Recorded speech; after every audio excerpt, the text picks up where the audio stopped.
আমরা বাঙালিরা। প্রতিদিন মাছ মাংস খেতে খেতে যখন আমাদের মধ্যে একঘেয়েমি চলে আসে, তখন সেই একঘেয়েমি ভাবটা কাটানোর জন্য এ ধরনের ভর্তার তুলনাই হয় না। আজ সেরকমই একটা ভর্তা তৈরি করব। প্রথমে কিছু পেঁয়াজ আর শুকনো মরিচ হালকা আঁচে ভেজে নিতে হবে। এখানে পেঁয়াজ আর মরিচটা আপনি আপনার টেস্ট অনুসারে ভেজে নিতে পারেন। আমি এখানে 250 গ্রাম পটলের ভর্তা করব।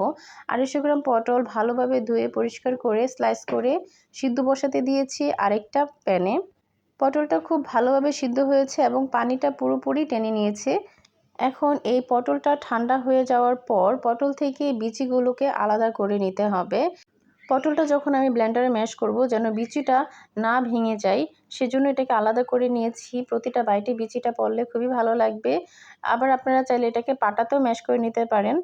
অন্য প্যানে শুকনো মরিচ আর পেঁয়াজটা ভাজা হয়ে গেছে, এখন এটাকে উঠিয়ে নেব আর একই প্যানে দিয়ে দিব পটল।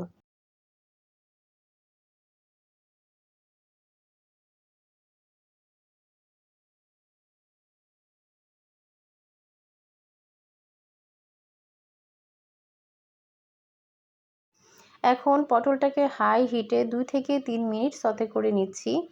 পটলটা সতে হয়ে যাওয়ার পর এটাকে ব্লেন্ডারে ম্যাশ করে নিয়েছি। অ্যাড করছি আলাদা করে রাখা বিচিগুলো। এখন সবগুলোকে ভালোভাবে মিক্সড করতে হবে। স্বাদমতো লবণ নিয়ে মরিচটাকে ম্যাশ করে নিয়েছি। তারপর পেঁয়াজের সাথে ভালোভাবে মিক্সড করে দিয়েছি।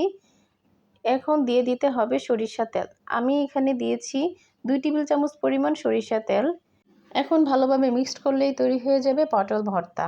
যারা এভাবে ভর্তাটা খেয়েছেন তারা তো জানেনই ভর্তাটা কতটা টেস্টি। যারা কখনো খাননি তারা একবার হলেও ট্রাই করবেন। আর আপনাদের কেমন লেগেছে কমেন্টে জানাবেন। ব্যস্ততার কারণে ইচ্ছে থাকা সত্ত্বেও আমরা অনেকেই এই মুখরোচক খাবারগুলা তৈরি করি না। একঘেয়েমি মাছ মাংসের উপরই ডিপেন্ড করি। তাই আমি ট্রাই করি অল্প সময়ে যেন ঝটপটে ভর্তাটা করা যায়।